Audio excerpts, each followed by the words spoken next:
ambuka nga bayingira kyogerize ku kyokwambuka omwana yava ku fulo yakubiri n'agwa wansi yava atya ku maama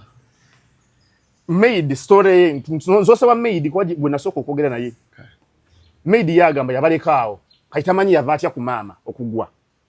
kati bamuyingiza maama bayambuka amadaala bamuka ku fulo ya waggulu agenda olengira omwana ng'ensingo eri waggulu wetira alambadde namuga omwana mutereeze ensingo lwaki ensingo etunudde waggulu maama yagamba maid ku mwana agudde kati maid yajulira yakutta omwana namukwata mutereeze ensingo agenda olira nti omwana akaaba ng'ensingo eringa emuluma maid n'agamba maama we nti omwana ono woboka kasa nti agudde mutwale mu ddwaliro owulira sokoleke maama bwe yapiikinga omwana agudde kyagala tugende mu ddwaliro yayambuka agulu madala kwebaka yali ayambuka n'alabanga omwana bano bakyali wammanga bo wansi ku ya wansi n'alabanga omwana ensingo eriwo eti n'agamba maid ensingo ebadde ekyo omwana ensingo lwaki eri waggulu maid yabiŋŋambye ebyo bigambo bye kati we kugikwatako oti agitereza amuteeke kuno ku kibegaabega agikakanye ku kibegaabega omwana mbonga akaaba kati n'afuna feeling nti erabika ensingo wewali obuzibu emuluma kwe kumugamba mwana waba afunye obuzibu mukwata omutwale mu ddwaliro ne bakubira essimu mu ddwaliro maid ndi ku story ya maid byaŋŋamba naŋŋamba ne babawoleza ambulance kati mubuuza ambulance ejja kusabwa mmeka aŋŋamba ambulance ejja kusabwa zigenda mu mukaaga neza mune mubuuza omwana yagudde sawa mmeka naŋŋamba kusawa nze sinosegezaako ogamba nti mpininga mukazi ndaba kali oli mukuseka wakayi nange natuka nebuuza omwana we agudde olinda otya essaawa 4 namba ziyitewo olyoke mugenda ate mu ddwaliro nze kati nze ŋŋanze kuba nange ndi taata Sorange Women Syrup eddagala erikakkanya obulumi mu nsonga z'abakyala oba ziyite cramps lisange mu pharmacies, drug shops oba supermarkets. Lino lyakakasibwa National Drug Authority.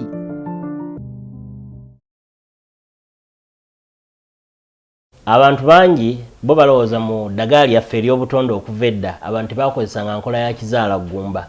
Mu India omuti guno gukozesebwa nnyo nga enkola eya family planning. Ate era naffe ku Biva Organic bangi batya okutubuuza temirayo nakyo family planning ku Biva Organic tugukozesa. Omuntu tujja ne tumulagirira bulungi bw'asobola okugukozesa. Ate enkozesa yaagwo nnyangu oil ono ayamba nnyo okukola ng'enkola ey'ekizaala ggumba ate nga yeesigika omuntu etajja kuleetera side effect. Era gwe omukyala ayina mugamba nkozeseza enkola endala ate ne zintiisa ni mutyono mulungi nnyo okukola nga birth control method ate eri reliable kubanga properties ze tezina bwe za affectinga reproductive system ate mbofu n'ebizimba ate ozibikira enseke ate akuyamba n'okukelenzinga oyagala okuddiramu okuconcevinga tekikutwalira na budde kuba kikola boss ku basajja n'abakyala okusobola okukola nga spermicide. Kati gwe munaffe abadde yeteekateeka babadde ayagala okuba n'enkola yonna munakyo therapies osobola okukozesa ebintu ebibwa. Kinyuma nnyo ennaku zino nkuvaako wooli n'ogenda ebweru n'okyusa ku bulamu kati wulira ekipya tuleese Friends Road Trip tu Zanzibar tutambula mu kikoosi okuva wano ne tugenda Zanzibar mu baasi okuva nga 12 okutuusa 19 Julayi ennaku 8 twolwo lwe tusimbula e Kampala tujja kuba n'akasiki e Kampala ate bwe tutuuka e Dar es Salaam tuwumulemu lumu olwo ne tukola white party nga tuli ku boat cruise olwo ne tukkirira e Zanzibar singo $2.5 ate kapo $4.2 okutambula okusula ebyokulya byonna biri ku ssente z'osasula olwo tuli Zanzibar n'olaba Stone City Zanzibar Nakupenda Island Prison Island okuwuga mu Liyanja Indian Ocean osula mu hoteli gye weetaaga ebintu byakutakala kulya ku ssente booking akati tukomanga 10 June okuwandiisa abantu noti 78842592 oba WhatsApp noti 7883 oba jangu ku office zaffe wano ku Namirembe bus terminal ku Bitaara okulya ssente si kulya mwana tewali kye tulijja mu nsi muno mujje tulye ku ssente zaffe tambula mu Friends Road Trip ogenda olye ku bulamu e Zanzibar. Abaami mbanjulira Jojo's Man of Class edduuka ly'abaami eriza okuyimusa endabikayo n'omutindo. Tutunda n'okusuubuza amasaati, t-shirt, engatto, empale za buli kika, tulina jeans, sweatpants n'eza gento, emisipi, amataayi na buli kimu omusajja ow'omulembe kye yeetaaga. Tusangibwa ku Kisaasi Kyanja Road opposite ne Rochester Hotel. Gwatwetaaze tukubireko ku noti 7 noti 5 5 mukaaga 695 noti 7 noti 5 Jojo's Men of Class. Come claim your style. Tambula on and off. Kainaga nagenda okubewa omukazi nga yiruto lwakubiri lwa second born naye kyokka meya akugamba mbu yabazalira bweri nazala abana era yo live najiri coding ati meya walaba ngo omukazi anti okogera ebyo nti omukazi yavaawo nga ali lubuto lwakubiri nga n'omusajja waali same simeya alimba nzize kukola bigundi bye kubikuba mu bituli. Welcome to Shalom 256 is happening we tugamba kaso ekigambo is happening omanya oli ku Shalom 256 nze Shalom Hadad Kawes mnaka ne wale dobozi tuliwe chompola mpola tuva naka na akantu ku mukono naye biivinilla tujja babulungi nzoko sasire gwanga alokuvirwako amuganda affe ekati nganza bamuganda nge mugagga munnange era ndi musaba katonda ngelo tusaako obukumi fa abagagga mugagga munnange Rajivu Paleria mugagga munnaye atenga muto yafudde kati abagagga tufa tugwawo afudde bubi bambi obuzibu bavugeze motoka olabo yo Rajivu yatandika okuyingira bino bya motorsport naye yo ka girlfriend kange yo naye ngajja timu yenge eba ne sente bayina sente era kujukira we ayingidde motoka ezo omukube asoko kwesa yalita bawaiki benda manyo ikibenda ali wakabyawo nga waiki benda akuba omuziki yomukubali ku timu ya Rajivu Paleria naye sa Allah wait say change amusase byamusabako amgazize kabuli amuwache umuleke ze motoka ze bavuga tebasayinde nazo teka bungudo za feza wano bavuge motoka nga zikosa avgas gaba mafuta ga nyonyi kati bagavuga bakosa nyo bana bavuge motoka ze mpaka wefunira crash wona nefuna mu kasupa kati ni wait ebaluka baluse kwata muliro kati ojukira ngina kuzomwizo bazali ya 3 November 2013 Paul Walker yavuga ze motoka ze bavuga era yo rwa crashing gate ne kwakirawo omuliro kati tufiriwa abantu banya badde mu motorsport muno twalinawo wano gayi bamuyitanga Riaz Kuji yafa mu 2009 nakuzomwezo bazali 2 meya awo nafa nga bali ku race twalinawo magodogodo yavuga nga pichi baba muwulirako yamukuba ne mutulako omutwe ne gwa wali kutakanga bolu ni olimba bamitani magodogodo pichi amujako omutwe yavuga nga pichi zampaka wano mu Uganda kati ekikulu kati abantu abo bala obuzibe bayina bagala nnyo okubangiza emmotoka teze batambuliramu n'emulamu wa bulijjo nate kati abagundi aba federation y'emmotoka yababagaana okuzitambuliramu kuba kati abaji afiringa nti yakabi emmotoka inamu roll cage ne wafuna accident roll cage temusobozesa kufuna buzibu nnyo naye kati bamala ate bazibagana ezo racinga ne bafunayo replicas eza bulijjo ez'abantu ba bulijjo naye nga era nazo zampaka kayina kati wagivuga era asigalamu kali nti alina okulinnya omuliro kati yona kali motoka ye eya Rajivu adavuga GTR GTR Nissan bane ningiri ne yabuse mu gearbox ne gwa wali accident yabadde y'amaanyi kati otunuli ono Paul Walker yali avuga Porsche Serrara okisegira GT ziba zidduka eba mu kilometers nga 3 mu 8 3 febuwafe wono muvuga bu 18 avuga ko twalegege 208 kale ajidinya wati natamanya nti n'okudduka edduka ayinzija bazigalidde ati amadinisa ati ebe flying that kitalo nnyo kitalo ddala kabadde kamaanyi naye yadavude mu motoka yafiiridde buli mu kyomo bajjemu mu kyomo la hawla wala yabjemu mu kyomo ate omwana gwe yabadde naye bonna kuba kati yajikubye kuli ku kibarikedi kuli ne spinning gate kwa bano bagenze okujjanga ekute n'omuliro ya Allah bagirikodinze eri mu kwaka kuteta naye kibi teyavuddemu abavuzi b'emmotoka fenna mwenna abali eyo twegendereze oluguudo olwo olaba express bulubako obwenje bungi nnyo kati gavumenti yeekozeewo ki anti kati gavumenti ogiraba kati oluguudo yalukola nga it's a freeway tejja kuteekako humps naye kati tulina obuzibu kati fe tubeera mu nnyonyo buli lwasanda okurawundi awo olaba kino kigenda eri mulungu wano kigenda ali ku Peak Resort abaana babeera buli lwasanda akawungeezi nga bazispini nga bavuga emmotoka z'empaka ne bakola zirace walaba nga zifast and furious nga baddukira okwo paka eri asooka ekajjansi byebibeeraawo kati ebiseera ebisinga bakuuna abaana bodaboda babatumira baba babulabirira other road users so police yali kigezezaako kirwanyisa nga manyo batayizaawo ku sanda akawungeezi naye simanyi kyaggwerawa kwati wange ekyavuddeko akabenje ka gift ezo barricades ze baateekawo ezo zo tezirina buzibu kati ayinza okuba yabadde atamidde tetumanyi naye kati omuntu ng'ovuga luguudo olwo luli bali ba complain ya konti kola si walwa aserera ya serera nadala ng'enkuba etonnya okuto osirwagala by the way kyovolaba lumenya lwogenda mpulira ekizibu ogenda kukosa okujjukira lukutuma eso avugira ku nkaaga obukozi navugira mu 100 160 nyakajuga fe mukaza fune tuvuga atmospheric pressure so eri waggulu kati senga wekanga mu bwoti ewuguka n'eswa n'ekola ki n'egwayo kali uli kwabangako ababbi nga bajja ne peva nga akasuka peva n'egwa mu ndabiramu kati gwe ng'olina kuyimirira nga babanyagirako nnyo utafuna accident ne kati webanga abapeva bavaako bageza anti kati muzeyi gyayitayitako batera oteekako aba SFC nga bakuuma ngeri gyayitayitako ennyo kati Museveni asuleeyo kati anti atera okukozesa oluguudo olwo express ye nga Museveni akozesa wangi lwempite wange geyo omusanga abasibi anti kati nedda kati oluso oyo abataba Museveni ne mutani kati amanyo zisiba ne mutani wa Museveni Mozi kati naye asiba enguudo oli twali wali ku gundi awo ku Nairobi nga asibye nze Museveni yatusiba kwetuba tuli awo batusibye eddakiika 3 ne tubeera awo jule n'abebigete babakkiriza kati kusala n'embwa bazikuba embwa obwa zino dogo nga muhoza ayitawo balowooza bazikuba ayinza obba muntu nga yeefudde embwa leka naawe abadde ki n'embwa tebazikkiriza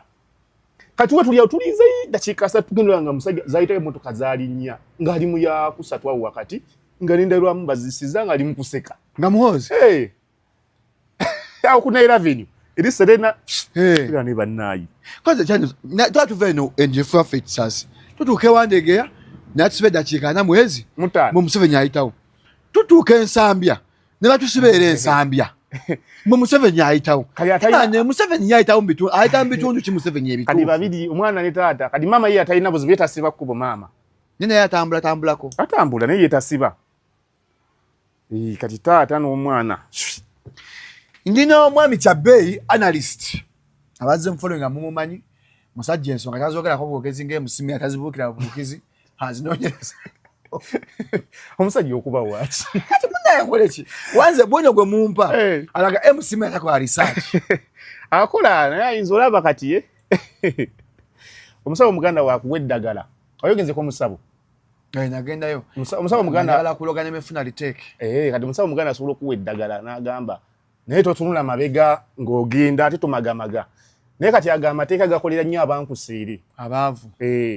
nti kati gwogenda notule mabega n'omagamaga eddagala terikola kugamba walisobeza naye kati omugagga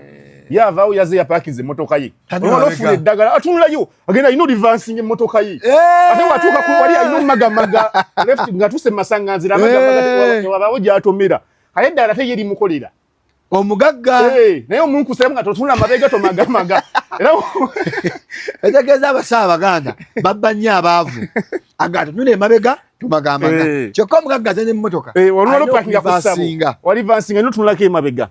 watuuke wali amasanganziro oba junction alina okumagamaga eziva engulu ez'ekyemmanga kyokka nelimukolera kati ye musimeeya eddagala lya musimeeya lyakyavu bamuga tomagamaga kusabagireyo ku bigere story eno epikinze momentum ey'omukyala ateeberezebwa mbu yatta omwana we anajibwako ne musimeeya kwekusha mu 25 sulankyawa musimeeya nawa ye kyala bambuka ekituufu then yesterday but one Kasu called me nanga musimeeya alimba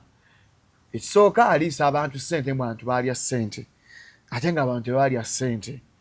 nanga sengo naye akadde gyatukola oyinja Kasu yanga atukolera nkyawa nanga asinza kuwa lankyawa impassion number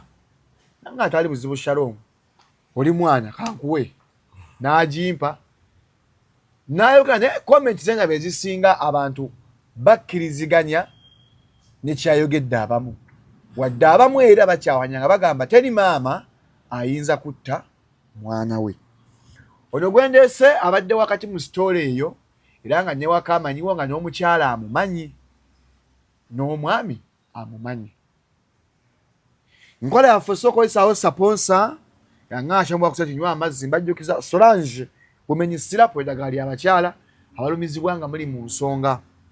kweza Solange bumenyi sirapu akakanya obulumi abaana baawumudde muzadde taata suubula Solange muteeke ewaka bwaba nga natuuse mu nnaku ezo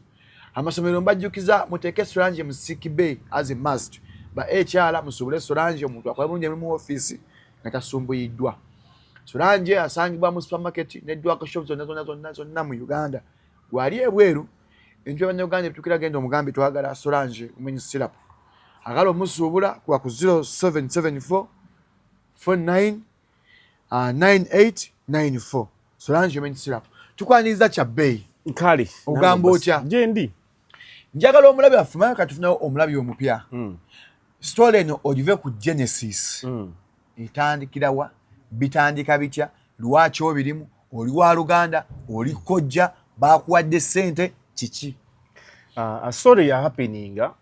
nze yatandika mwezi oguwedde ogwokuna mu 20 awo. Nebeerawo ng'etambula nga tugitunya butunulizi bwe tuti. Kati eventually nze mpinga interesting ngamba ne guno omusango ogutagwa kiki? Ngendako ekigo nsooke ndabe nasooka nengende Luzira nga njala kusobola kola mukyala mujjeko statement ye mpulire convention ye biki byayogera nebigenda mu maaso simanyi omusajja yayala kumubba omusajja ayina properties ezayagala okutwala kati ntuukayo nga ne bamblockinga kuba lunaku terwali lwakukyali abasibe b'e Luzira abakyala babakyalira lwakubiri lwakusatu na lwakuna kati nengenda olwokutaano ewa maid ekigo omukazi bamuyita na gundi waffe yani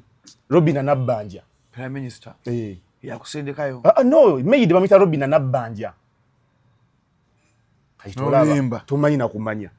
Maid bamuyita Robina Nabbanja. Maid y'omwana yafa. Maid. Prime Minister official Robina Nabbanja. Yes. Mwala we. Ogata ko musafiri. Oli musafiri. Kati Nabbanja ye musafiri Prime Minister like ya musafiri. Kati ono maid ye Robina Nabbanja mwala mtu wa miaka 24. Kati ntuuka mubuuza ne kati gwe mwana gwe guno oyingi kyekiriwo wana amaka wagajja muddi nangamba yajjawo mugwa yali akabadde wakamanawo mwezi gumu nga tanafuna na musaala ne mubuuza omwami wali omulabyeko omwami owewaka nangamba omwami simulaba nkuno omukyala siraba nkunga ayogera na mwami byeyogera ebigambo bye ne mubuuza kati sokompe events ezaaliwo ku lunaku lwenyine yini omwana lwafa kyekyaliwo nangamba nti ye yamaliza mangu emirimu gye babeerawo abantu babiri n'abaana abato babiri nangamba yamaliza okukola emirimu gye kusaawa emu n'ekitundu ne yeebaka nayingira ye ne yeebaka maama n'asigala nga alina omwana we ziba ziwera ssaawa 2 ez'ekiro omukazi najja nga adduka ng'amuyita amugamba Robin omwana agudde mwana avudde mu kalina n'agwa namubuuza aliwa najja n'agamba wuno wansi mu ddinisa nga bayimiridde mu ddinisa mu bujagise n'agwa nga bo balaba mulabe bamulingiza wansi kati Robin akugamba nti omwana yamusanga yatudde ng'ali wansi atudde okitegeera ng'agudde wansi atudde namugaa tugende tumugjeyo soko tuzeeyo emabega ani yayita maid maama ku saa 2 saa 2 ez'ekiro ez'akawungeezi ng'amugamba jangu omwana agudde jangu omwana bwe yagwa yaleekaana maid yangamba yasanga wansi omwana ali wansi akaaba before 8 p.m. Where was the child? Bali mu nju awo nga bali ne maama era bwe yabaleka ye nagenda maid yaleka maama n'omwana n'abaana be babiri nga bali awo ye nagenda ne yeebaka ziba ziwera ssaawa 2 najja nga adduka ng'amuyita omukyala nga yayita maid nti omwana agudde so maama azaala omwana teyasooka kudduka taasa mwana we yasooka n'ayita maid najja n'amugamba omwana wabagudde tutumugjeyo bwe njogera bagamba Shalom ayogera takkiriza gundi kukola ki gwakyaziza kwogera kati mwagala nsirike osoli waddembe okubuuza nanti abantu bakampulayinga Shalom bw'okyaza omugenyi muleka ayogere naye nakola ku GP aye nakolanga logic maama tudde wano eno kati tugende empola maama bamulese mu ddiiro n'abaana balaba TV ku ssaawa 2 maama ayita maid mbu omwana agudde tumugjeyo mu kifo ky'okudduka asawuka ataasa omwana maid amusangeyo ye yayita maid ajje alabe nga omwana agudde kati maid agamba agenda gulawo agenda ajjayo omwana maama yasigala waggulu omwama yasigala mu nju ng'akutte kino ekito ekyomwaka ogumu n'emyezi 3 kati wamala omugjayo maid n'agamba omwana nemukebedakeberako nemunyiganyiga ndabo bayina injuries zaafunye nga tewali nga talina waawulira okitegeera yamunyiga ku magulu n'amunyiganyiga awo omwana n'asirika ng'ali mu nju kati bambuka nga bayingira kyogerive ku kyokwambuka omwana yava ku fulo yakubiri n'agwa wansi yava atya ku maama maid story nzosaba maid kwaje bwe nasoko okogera naye maid yagamba yabalekaawo kaitamanyi yava atya ku maama okugwa kati bamuyingiza mama bayambuka amadala bamuka ku flyer waggulu agenda olingira omwana ng'ensingo eri waggulu wetirala mbadde namuga omwana mutereze ensingo lwaki ensingo etunudde waggulu mama yagamba maid ku mwana agudde kati maid yajukira yakutta omwana namukwata mutereze ensingo agenda olira nti omwana akaaba ng'ensingo eringa emuluma maid n'agamba maama we nti omwana ono woboka kasa nti agudde mutwale mu ddwaliro owulira sokoleke mama bwe yapiikinga omwana agudde kyagala tugende mu ddwaliro yayambuka agulu madala kwebaka yali ayambuka n'alabanga omwana bano bakyali wammanga bo wansi kusoya wansi n'alabanga omwana ensingo eriwo eti n'agamba maid ensingo ebadde ekyo omwana ensingo lwaki eri waggulu maid yabiŋŋambye ebyo bigambo bye kati we kugikwatako oti agitereza amuteeke kuno ku kibegabega agikakanye ku kibegabega omwana mbo ng'akaaba kati n'afuna feeling nti erabika ensingo wewali obuzibu emuluma kwe kumugamba omwana waba afunye obuzibu mukwata omutwale mu ddwaliro ne bakubira essimu mu ddwaliro maid ndi ku story ya maid byaŋŋamba naŋŋamba ne babawoleza ambulance kati mubuuza ambulance ejja kusabwa mmeka aŋŋamba ambulance ejja kusabwa zigenda mu 6 nezemu ne mubuuza omwana yagudde ssaawa mmeka naŋŋamba ku ssaawa 2 nze sinosegezaako ogamba nti mpininga mukazi ndaba kali oli mu kuseka wayi nange natuka nebuuza omwana we agudde olinda otya essaawa 4 namba ziyitewo olyoke mugenda ate mu ddwaliro nze kati nze nganze kuba nange ndi taata nafunako obuzibu bwe butyo omwana yagenda bali badduka ne banne mu nnyumba titi kibegova bayita mu nkubo titi ono badduka ebeggalira mu bisenge kati ono mu kupapa yeggalire bazanya tepo wawe mu bisenge ono naggala oluggi ne lukuba munne ekinyiro ne kimukuba kwano ku mutwe wano nasanga omusayi gwika nga nyingira buyingizi nti ne amaanyi ganzigwamu nadduka emisinde sadde okunywa otuzzi ku mwana nengenda ku ddwaliro erisooka ne baŋŋamba hate tujja kusobola tulinawo bitunga balina smart spirit naye babateekako smart spirit smart solotape smart plaster nenziruka ewalala nengenda ku doctors kuba nali mbeera seguko ebiseera ebyo kiri ekyo nga nziruka nonya waliwo yisobola kufuna bujjanjabi kati neewunya nti omwana aba yagudde ku ssaawa 2 z'okiro ambulance ne mugiyinda paka ku ssaawa 6 ng'omwana atooledde alina obulumi naye nga mumulesaawo kati awo neebuuza okitegeera kati maid amala ŋŋamba bagenda mu ddwaliro bakoma okusaza alinga 6 kitundu nga bawadde obukerenda ye waŋŋamba baba wa bukerenda kuba yabalinda yasigaza kino ekito okitegeera bali bagenda ye n'asigaza ekito kakati ziba ziwera ssaawa 11 ez'okumakya nga maid yaŋŋamba azuuka ku makya kyabbeeyi omwana avudde kalina n'agwa agudde ssaawa 2 ambulance z'essaawa 6 bwegise essaawa 6 bagenze mu ddwaliro batuuka mu ddwaliro baba amakerenda tebasikaninga mwana kulaba tebakola wadde kasikaani konna tebakola kati ku makya ssaawa 11 maid azuukuka agenda akola emirimu gye nga bulijjo omukazi addamu amuyita omukazi amuyita jangu nabbanja omwana wuno afa omwana mukwatako omukono gugenda bugenze eri omwana mukwatako tayogera muyita tayitaba maid yajja adduka era aŋŋamba agenda otuuka ku mwana omukwatako ng'omwana nnyogoga saa 11 ez'okumakya yaŋŋamba ng'omwana nnyogoga naye ng'ate atuyana ne mugamba nga nnyogoga nga atuyana kati mukyala wange musawo ne mukubira ne mubuuza kisoboka okuba omuntu okuba nga nnyogoga at the same time nga atuyana naŋŋamba mu byobulamu tekiriiyo teri muntu asobola kuba nga nnyogoga ate nga atuyana ne mubuuzaawo mukusaagirira nga soda abeera nnyogoga ate nga atuyana naŋŋamba bye birala mu bulamu tosobola kuba nga nnyogoga ate ng'otuyana kyokka so atuyanira mu swimming pool tosobola mu swimming pool tosobola sobola otuyaniramu ate otya ffe twawuganga ebbugumu ne likwata ng'otuyana tugenda okuwa entuyo zirabira otya nze natuyanira mu swimming pool ng'entuyo nsaza bwe nti bibatu ate kati ffe twalinanga ennaku nnyingi edda nga tuba twagala okukaaba oyimirira mu nkuba n'okaaba baleme kukulabamu okaaba kati basobola kwawula amazzi ga nkuba n'amaziga kati tosobola kutuyanira mu swimming pool era olukakkana muli mu mazzi ebbugumu libula ng'okuulinga kati naŋŋamba tasobola kuba nga atuyana at the same time nga tanyogoga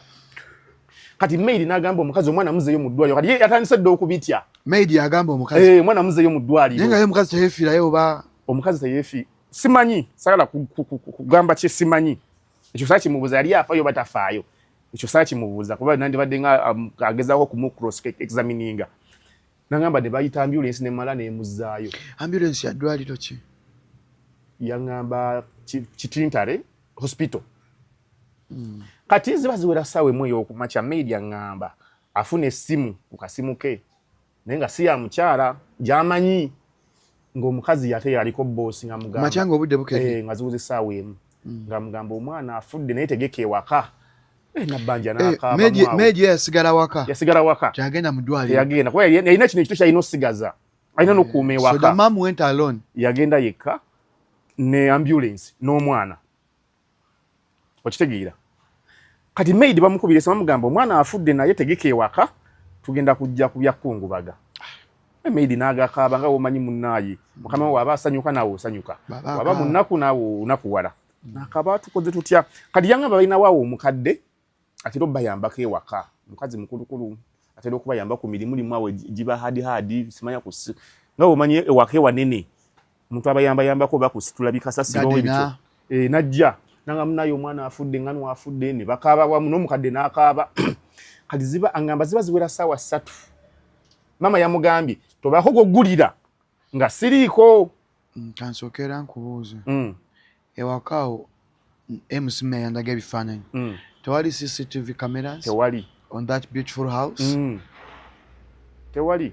olaba ne yakagundi naye teyaliko CCTV zaalaba eno nsenga okitegera abantu abamu kale cameras tebannaba kuze embrace nga kiri awo kyamaanyi oli azimba ennyumba nga yabeine nga tekuli amuga togulira muntu yenna paka nga nzize emmotoka zijja zaalinga 6 nga zikuba engombe tu motoka 6 nga za ambulance za bulijjo bantu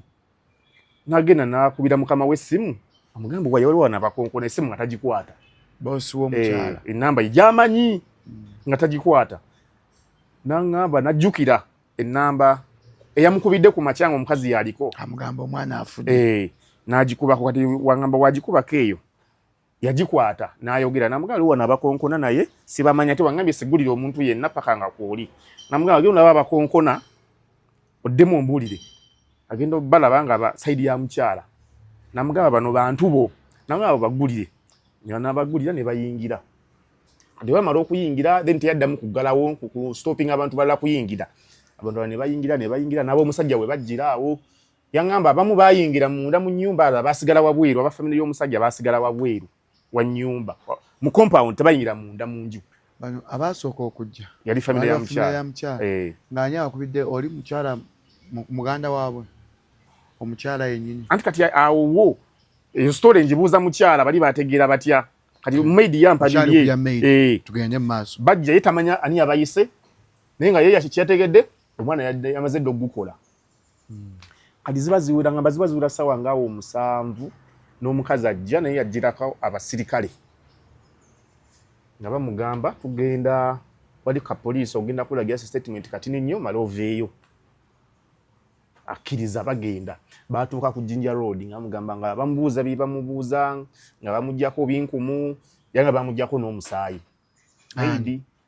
maid bamuggyako omusaayi yanga bamuggyako n'omusaayi nga gwaki maid bamuggyako omusaayi gwaki anti nze saamanya kati ne kwekumbuuza kati nze banziggyako omusaayi gwaki nze atalina luganda ku mwana ani amuggyako omusaayi poliisi poliisi yamuggyako binku negamba ekyo ekyebinku mu kiryoke balina okuyingiza mu sisitimu yaabwe wali omusango bajingiza kati mu kompyuta nangamba yamalawo ennaku 3 ku Jinja Road Police ennaku 3 ze yamalawo kati bamugjawo ite ennaku 3 bamugamba gwe tugenda kuwa bondi tukute naye tugenda sigaza mukamaawo omusirikale yamugamba ne omutwala ne ka restaurant yawo ali ekamere okitegeera kati bagenda okumuta naye tulina we tugenda okutwalako oluvannyuma ogenda kuvaayo ne bamuvuga paka ku Kira Road polisi okukira road eyo yangamba yamala ennaku 2 eyo nangamba yamala ennaku 2 ne bamala ne bamuvuga ne bamuza ku Jinja Road bamuza ku Jinja Road awe babatwalira mu kooti amangu tuza mu kooti amangu batuuka ku Jinja Road nga mugamba eyo mu byawanvuye tugenda kati mu kooti file ready Ngaba balimandinga paka yangamba nga mu file kuliko ngina kuzo mwezi 6 So can you say Beef Organic? Mbajukiza Beef Organic and natural health product esangibwa mu Mengo ku kizimbe opposite Masengere. Kizimbe kiriko Beef Organic. Kiwanvu nnyo kana yonna yaffe ya Beaver. Kubera Dr. Yajisenjobe akujjanjabise emmere eddagala ajjanjabisa butonde. Kwa ku 0752 60 24 27. Abakyala package ya mweri abaami kaweka koyo kakolya ddala nsonga zo mu kisenge.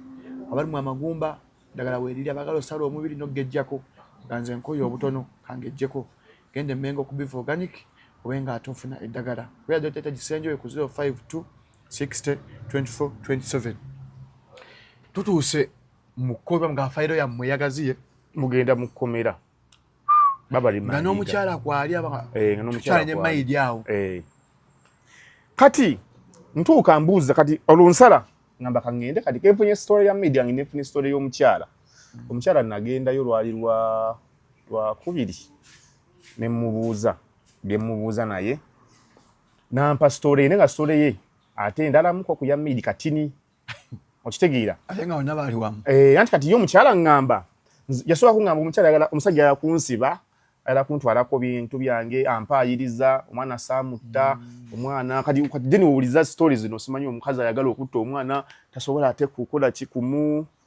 kumutwala mu ddwaliro omukazi simanyi aba mukazi nga bamuguza okutta ayinza kugula jambiya ayina kugula butwa emusime yabwe yagambye nedda kati emusime ensobola omuwa listi y'abakazi nga 20 abaseba baabwe nga tebakozesa butwa nga n'emisango weegiri namupira ku gate namutomera ku gate kati waliwo omusango guli emukono waliwo gwakabaawo wano era giri emisango nga mukaga this year mukazi yattabbawo yamukuba biso yamukuba bijambya kati meya n'omugamba mpali abakazi babiri b'omanyi abasabaabwe obutwa ng'ogyeko mukyala mugerwa owabasudde mukyala mugerwa lw'ensoko okumulaba otegera kuba yekayeka gwe tumanya yasabba nga musabutwa kati nga mpali abakazi babiri abaseba baabwe nga bakozesa butwa ajja kuba mukyala mugerwa yekka nze muwa abakazi abawera 30 nge cases weziri nga omukazi yattabba nagezako n'okupretendinga nti amutwala mu ddwaliro kumbe yamusse kati waliwo no kesi yansenga okitegera oyo omukyala yajja nagulira bbaawe omusajja bali bayina mukyala we kati ne bagoba shamba boy like 2 days ago omukyala agenda okudda ava ku mulimu omwami yaggulawo gate omukyala n'amutomera wamala omutomera ate n'amala n'adda livansi n'amulinnya wamala okumulinnya nefula mutwala mu ddwaliro babeerawo bugorobi bayitawo ku kizindalo zone eyo bugorobi okitegeera n'avuga emmotoka nga yeetooloola n'akubira abooluganda nti munnange tufunye accident ewaka naye tugenda ku Paragon yali Paragon awo muntu gye mwamutusanga bagenda okutuukayo bali baatuuka kyokka nga bavudde nawala ne batuuka ku ddwaliro ne bamalawo eddakiika 4 nga balinda omukazi tannatuuka naye nga olugendo lwavuga okuva ewaka paka ku ddwaliro lulinga ndowooza kilomita ng'emu n'ekitundu okitegeera kozi omukazi bamusalira bamusalira emyaka 2 matono asajja tubona abo matono so kati omukyala nza nali nkyali mu ssomero kati gwaji nnyonnyodde obulungi ati kati ekizibu ekyaliwo ku musango gwe ogulaba omusajja oyo wamala okufa yali mutabani wa Kananura oyo omukyala nsenga yalina oluganda ku mukyala wa Kayihura ate ebiseera ebyo Kayihura yali IGP yali maanyi gwa 2013 yo kesi ya 2013 kakati omusajja bamutuusa mu ddwaliro omukazi yali amanyi musajja afudde amutuusa mu ddwaliro kati wamutuusa mu ddwaliro ng'akyalimu akalamu kumbi yasanga wano odi baatuuse edda bamuzeeyi namugamba dadi Jacqueline anzise naye don't do anything to her mumuleke just for the sake of our kids mumuleke gayi namala naafa yakyogera yes naga Jacqueline anzise naye nga before that even the guy yalinga agambako mikwano jabula tulina abarangoze wakana yo omukazi walaka ajja kunzita what I think oba baireno omukazi yalinga 35 years oyo omukyala omusajja ali mu 40s bino bimuwasa obwana obutomu abankusiiri temwagala kukola mumaze okukola akasente kamwe mwagala kati mufune ku baby musayi muto wa 45 46 funye akawalo kasinga like 10 years ngagamba ko ku mikwano gyawo bali mu awo bagezeko mu gym sauna agamba ola mwana kanzere wako omukazi oyo tulina ebizibu byaffe naye I think she wants to kill me kati omusajja amugamba bamaze okuziika muzeyi Kananura omusajja mukulu ali myaka nga 9 plus bamuyita mugamba you know what you did twakitegedde naye wali kigenda kubaawe just go leave the country kuba omukazi yalina citizenship ye Canada. Namwe you go to Canada, I'm going to buy you a house. Canada is one of the richest men in Uganda. Musajja mugagga nnyo. Okitegera? I will buy you a house in Canada obeereyo n'abaana but don't come. Go. Omukazi n'agamba okay. Omukazi wagamba okay. Katawe banga tono. Kanyano yali muganda wono omusajja yattibwa. Mutabani we. Amuzaala. Namuleka agende nga so mwana we. Yes. Bayina agreement eri verbal mwana ngembe leave her. And for the sake of our kids muleki. Omusajja atuuka omukazi wayita eri weeks nga 2-3. Yekyusa agenda wa administrator general atekayo letters of administration yala kusikira estate y'omugenzi. Kanano yali musajja mugaga naye ebyobugagga bye byonna biri manya ga mutabani we. Okitegera? Kati bagenda bato omukazi ali mu applying letters of administration asikire mali omusajja otwale mali ye yonna osse mutabani we akusonyiya ugambye genda. N'omukyala gyali namulabye kwa kwala dengeze luzero okukyalira ono Jolini Kanoneri ne gyali Nsenga Jacqueline Uwera namugamba kati let's go mu court tubatolingene guno omusango gwa murder ne bagenda ne babatolinga n'omusango gwa ndoza 10 weeks musobola ogusomako gwira pages lukaaga 94 mutemina budde busoma mugusoma ne bagenda ne batracking esimu ngiri yatambulamu okuva wakati sawa zali 7 dakika na mutana accident we yabaawo lwaki watuuka mu ddwaliro ku sawa 5 accident edu ku sawa 3:45 n'otukubira esimu ku sawa 3:8 kati buno budde wabumala wangu ogambo leta muntu mu ddwaliro bagenda otracking esimu kati Shalom ofunidde wana accident kukana akabala bakayita batya Kevina wali wakalwaliro ate kati ekikuzo ogende eri kundere otuuke eri ogende paka masanafu odda tofubutuke eri akalwaliro kali awo ngakalwaliro kali wano kitegeeza oba ogula budde buying time okitegeera interest yo ndalo yala muntu either afe kati gwakunga nti omukyala yatwala omwana ze nenkubuuza kali yes yamutwala tetugamba nti yatta omwana but why omwana afuna accident ku sawa 2 ambulance najja kusawa mukaaga ambulance newe bato teriiwo tosobola kudduka na mwana wo omukola mu ddwaliro ngulaba omuzadde ena ku mwana kati meya namulabye agambye omwana yagwa n'omubuuza oba waliwo compound oba busuubi oba tiles n'agamba tile kati omuntu avudde ku fule ya waggulu n'agwa ku paspalam n'omuntu avudde ku fule ya waggulu n'agwa ku tile aliwo gw'osobola okugamba nti onalabika yatisa omutwe owa pavers kati omwana agudde ku pava n'osigala n'ogamba n'otebuuza nti oba ayinza okuba yatisa omutwe nolinda up to those 4 hours omwana wange yava ku dining Jaden n'agwa yatujjukirawo mu ddwaliro bamukebere nga kati nze mmala okuwulira yo story ndaba bano boogera kino boogera kiri musajja bamupininga kati jo n'abaddawo nga ndaba baleesi obwerere bw'omusajja ali mu gym oba n'emikwano gye okitegeera obwerere ng'ali just nga wonna mugenda mu sawuna yabadde mmeeyo era ng'omusajja nga sinjaga bino bisiga ebyaffe abagagga kyuba nisiga nagamba omusajja wuno talabirira abaana laba diplomati byalimu kati otuse kweyo level otandika ngemu simeya yagamba efanye yakadde ku TikTok kati TikTok video wikali awo ebyo hiyo sauna anti kati adate kati omusajja yaliwa kubonnaawo iyo nayamba daka ready kanda ndamuvubuka muto bakola decent bana abaana sente bazikola katoni adategeeza ati nti omusajja diplomati laba byalimu bino bya bulijjo bali kusipa kati nze kwebuuza kati omuntu nga talabirira family ali mu sauna naye musimu anataka kulemye meya kati obuzibu bwayina bwe nalabye alinamu enkola zedde z'abapaparazi bedda nti ajja kujja n'okutambulirako ayingire mu kikomera kyakulu ebifaananyi ng'oli Mwandawoya agambe wuno ali waka Mwandawoya ewuwo musimu atagamba olidde sente anti ajja genda akugambe asobola n'okugenda ne mutoyi ng'osala ezzike n'alijjayo ezzike lyo lirino genda liraga abantu osala ezzike but omuntu yenna yina what's wrong with going to the sauna nange ngenda ifutika musana bali wakuna kati gwe kujja lote fanya byo musajja ali mu sauna wuno talabirira abaana ali mu sauna kati omukazi kwe kungamba nti bagenda ne babere ettake ne mbabuza kati omusajja talabirira abaana ani yali sponsoringa ezo trips ze mwakolanga okuva wano kugenda ttake Canada n'umugenze ko UK tugenze ttake nange kamba twale ko wano mu Friends of Trip to Zanzibar let's travel okuva nga 12 paka 19 July tugenda Zanzibar single 2.5 couple 4.2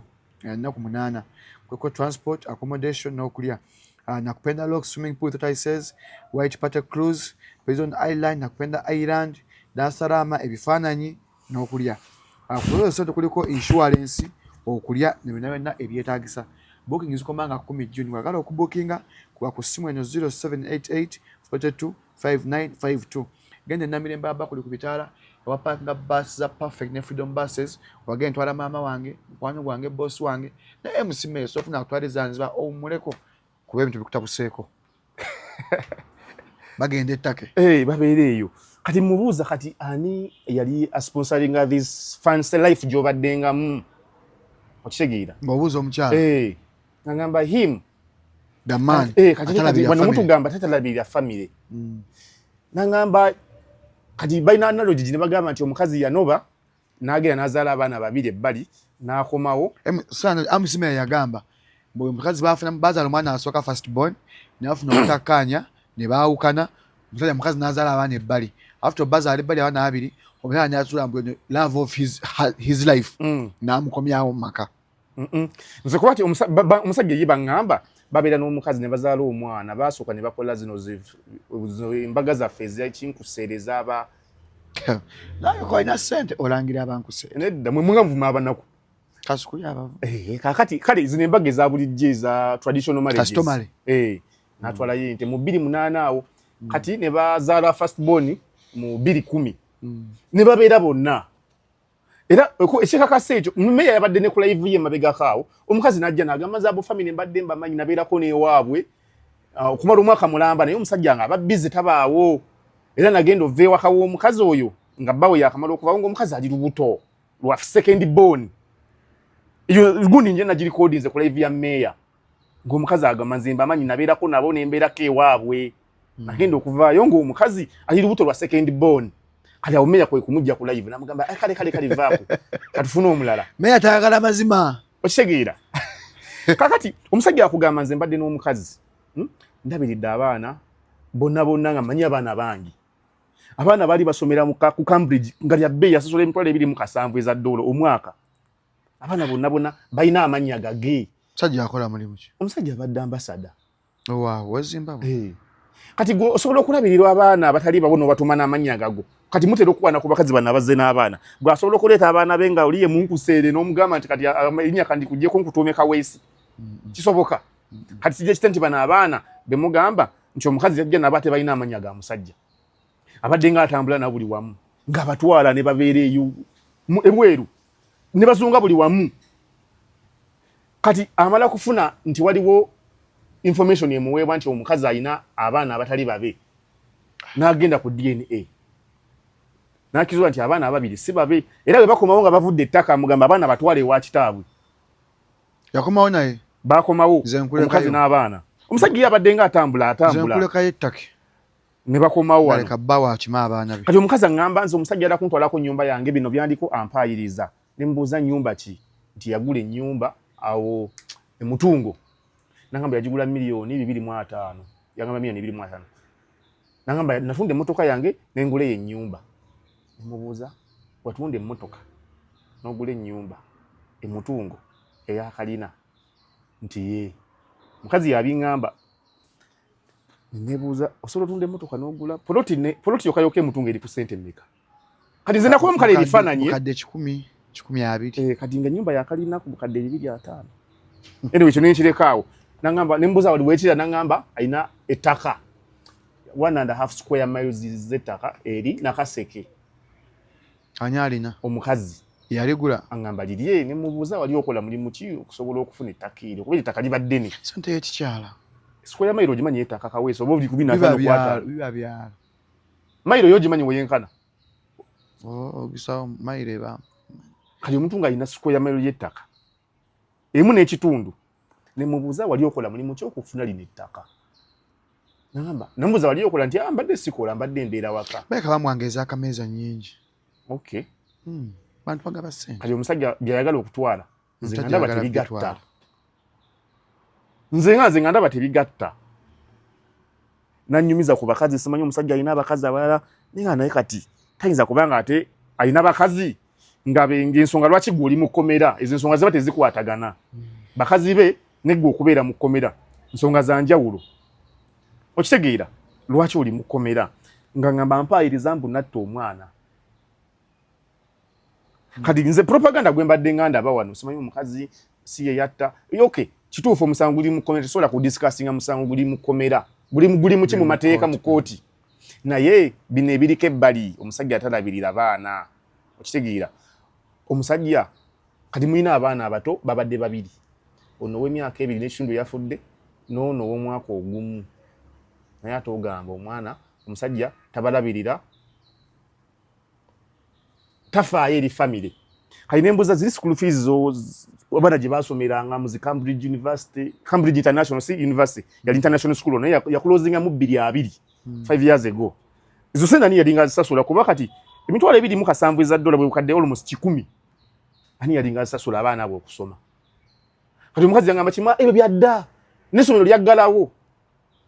kuba Cambridge yaggala around 2021 otugenda wa mu covid yawo neggalawo nengo abaana gye bali basomera abaana gye babazaalidde omusajja ng'agamba abadde nga tehinga care buli kimu nengo omukazi ye alina byakola ebyendowooza ebino eby'omu bufumbo kubaliga era zezimu ku byamulekera okutwala abaana bali ku DNA omukazi yali alina okugulu okuwanvu mbu nze bwe yaŋŋamba omusajja kati ngeze okudda okwetegereza nenekananya byaŋŋambye ninga akangendeko ne ku ddwaliro ndabe ki ekiriwo kuba nasooka ne mubuuza ani agamba poliisi nti omwana kuba webanga yabadde incidents ya waka accident ate kati poliisi ebiyingiriramu okuba nti esobola n'okujja ne conducting arrest ewaka kati ntuuka ku poliisi kuba nabuuza gwe waloopa nti nedda nze nange baŋŋamba bugambi nti omwana afudde saidi ya taata ani yamugamba omukazi mubuuza ani yagamba bbaawo nti omwana afudde mubuuza gwe wamugamba nti asinze namugamba omukazi teyabikira bbaawe omusajja yafuna from third party nti omwana afudde yabifuna mu baganda be omwana nga tannafa were they in good terms the wife and the husband anti kati omaze okukebeza abaana babiri Shalom si babo olina abaana 5 badde obaagala obondinze buli kimu lavo yo joba n'abaana ng'omanyi babo manyi bino bitubeera ng'olabirira omwana oli bino kati oba wayawukana n'omukazi oba mugabirizi wa buyambi obanga wa UN esobola okuwa ebijanjaalo nga si bironde birimu amayinja gwe genda oweeyiye bifumbe bironde bikole ki kati bye bino twayawukana oli mugabirizi wa buyambi omwana waba alina ennyina osindika mitwalo 3 wiiki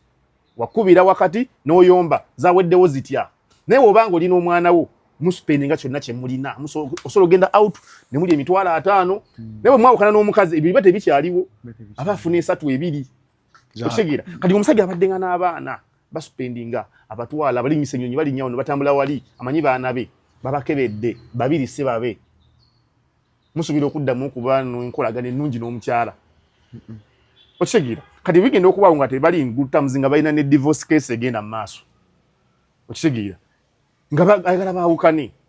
kuba ekyo kinyiga okitegeera abakazi bano bakola ebintu bingi naye kintu ky'obwenzi ekyo abasajja abasinga tekibaleka kyekimu era batono nnyo asobola okusonyiwa batono asobola ogaa nti maama nakimwero tusigale nga tugenda mu maaso naye olaba bulabi nti omusajja yagenze ku mukazi we atundira butundize mukazi wo okitegeera kati gwe n'oŋŋamba nti omusajja yaŋŋamba nze njala kuzaala mwana omu naye nsobola okugenda n'enzaala abaana ewalala kisoboka nalabako firimu bagiyita indecent proposal omusajja ali munkuseere nga mwavu ng'alina mukazi wanyirira omugagga najja n'abagamba ku mmeeza nga wetutudde wano nanga njala kwebakako na mukyala wo kiro kimu ngenda kwa akadde ka $1 ne babirowoozamu naga mubirowoozeemu n'abalekera kaadi mubirowoozeemu we munaamweterezeza nzojja kujja akadde weekali jjukira baavu ne babikubaganyaamu n'ebirowoozo n'omukyala ne bakubaganya eventually ne bakkiriziganya n'omukyala nti genda akadde tukeetaaga aka $1 omukazi atuuka talina na kye yakola mukazi wattu naye omusajja yasula akadde akatunulidde ati naye ngalowooza kimu kati zikwajja omukazi zimuluma bazimukuba embi omukazi agenda okudda ku makyala agamba kisoboka genda ne baawukana ne sani omusajja n'azigaana kati gwe nonga nti omukazi wamuleka mbu agende badikine gwaleeta abaana olabirire nti namugamba nti ngenda nze njala kuzaala abaana nembazalanga we mbaleeta badikine gwe nga wosasulira abaana obuyambi na buli kimu ne birth certificate ziriko baana abo mu ddwaliro ngolaba tekisoboka okitegeera kati omusajja of course yanyiiga n'agamba omukyalo no twawukane na processing divorce yatandika mu November September mwaka oguwedde era empapula zibaddengayo nebya divorce bitambula mpola unateekayo gwe n'ogaana n'owakana nti asijja nga olabye byabujingo unayagala ono tayagala nebiwanvu wawe bityo mpola mpola paka watuse mwino incident y'omwana okufa nenga omusango wali weguli nga tewakyali nkolagana twagala kwawula kati ntuuka ku ddwaliro mbabuuza kyali kitya bo baŋŋamba omwana bamuleeta afudde eddwaliro bwe lyagala omwana bamuleeta afudde kati ng'omukazi atugamba tumuwe empapula atwale omulambo aziike ne tumugamba tusobola kuwa mpapula nga ffe tetumanyi mwana kimusse tafiiridde wano olese mulambo kitegeera ne bamugamba mugende ku poliisi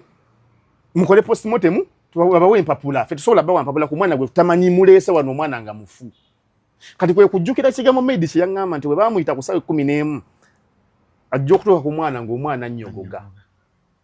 nga newo gy'ateeka omukono gye gudda kati alinamu gano magezi maganda simanyi omwana omuntu aba agenda okufa simanyi aginza okuluma olulimi osobola omuteekayo ejiiko mu kamwa nagimuteekamu naye ng'omwana ejiiko edda buzzi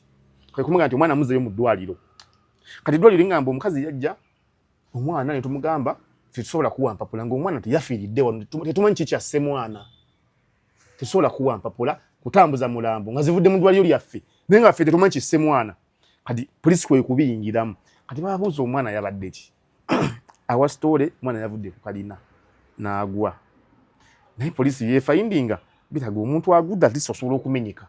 osobola kuba ne bruises kyenabuuze musimme talinaawo n'ekimu omwana obwe yagwa yamenyekako yafuna ku bruises mbitewaali gwe olaba kisoboka kwati ne polisi kyegamba nti toyinza tugamba nti omwana avudde waggulu ku polisi yakola postmortem report anti bakola bagenda okulaba ng'omwana amawuggwe ge gali yafuna suffocation bamutuga bambika piro kisoboka either bakusibye bakubise piro oba bakutuze kyonna kati wali omusawo yajja okujja omukugwa kugambe nti kati kino embeera eno weti ne weti amawuggwe we gasirika nga tegakyasobola kuweza mukka omutima gusirika ekyo ne bakiyita cardiopulmonary arrest babinyonyola kati gwe okusinziira ku nfaanana weti ngeri ejja ekirimu n'omwana ono ate gwe otugamba kino kati soke tukusigaze tukole okunoonyereza otugamba mwana yagudde naye tulaba amawuggwe postmortem report yalaga nti omwana yafuna amawuggwe gaagaana okussa supplying oxygen n'afa kati nga kiva ku bintu bingi nti either nga atugiddwa kuba kati ne wali abasawo basobola okugamba nti omuntu nga afudde nga atugiddwa ekifuba kisobola okuzimba ng'abadde bamutuga okitegeera kati bye tuga nti omukazi yatwalako n'omwana mu ddwaliro ebyo tulabye abantu bangi nga eventually asobola okujja n'agenda okutta omuntu tosituga nti omukazi yatta naye ebintu bingi ebibaawo nti ozze kutta muntu nenjagala nkukuba ejjambiya nekwatako wano oba neetakutema bulungi n'ogwali n'otandika okulaajana n'ogakale bannaye kyabbeeyo nzise ondesezza abaana bange n'okwatibwamu ekisa omuntu omutwale mu ddwaliro okitegeera walaba kana akafirimu ka gundi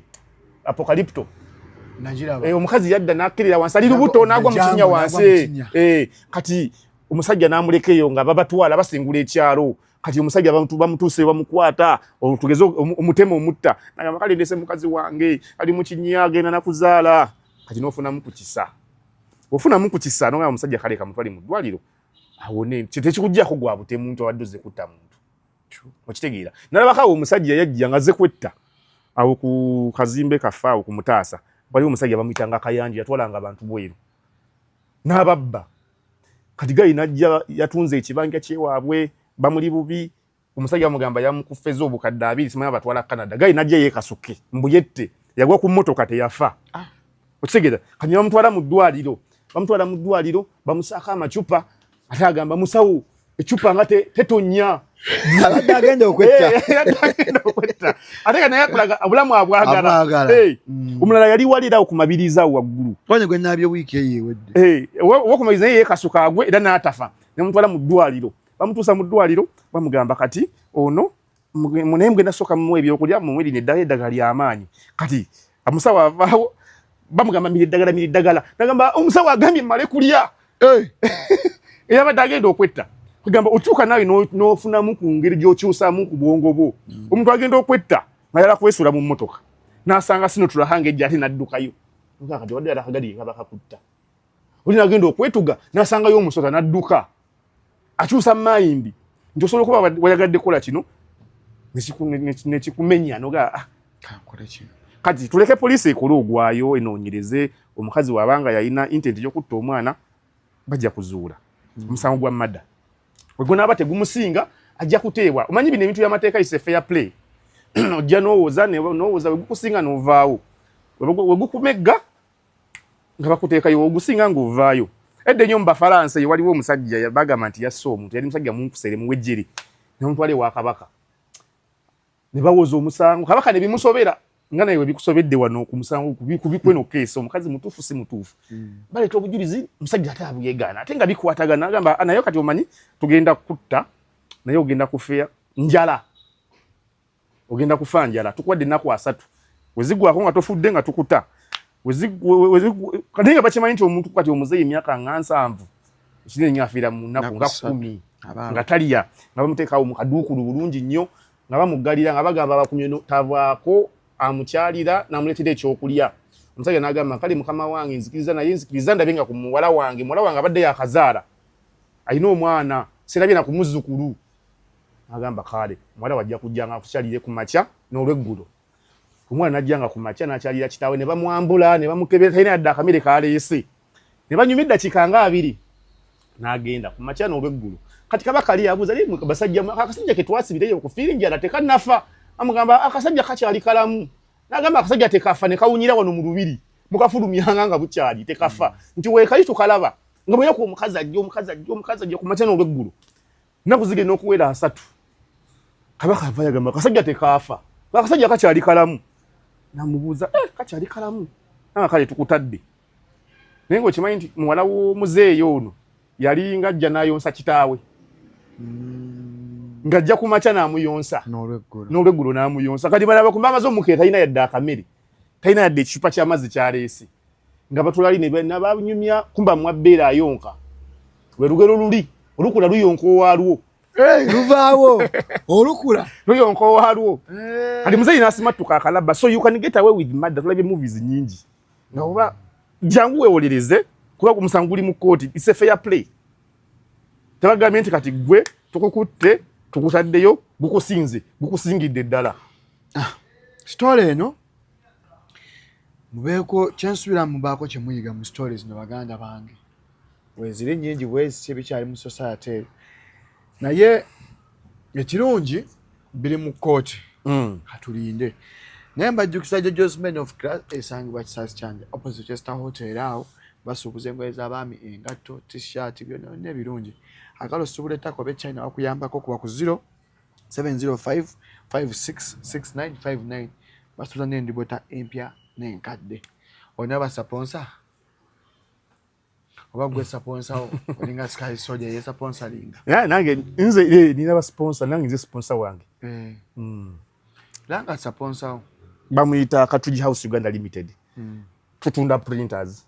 tuzikanika photocopiers printers laser gate cartridges zonna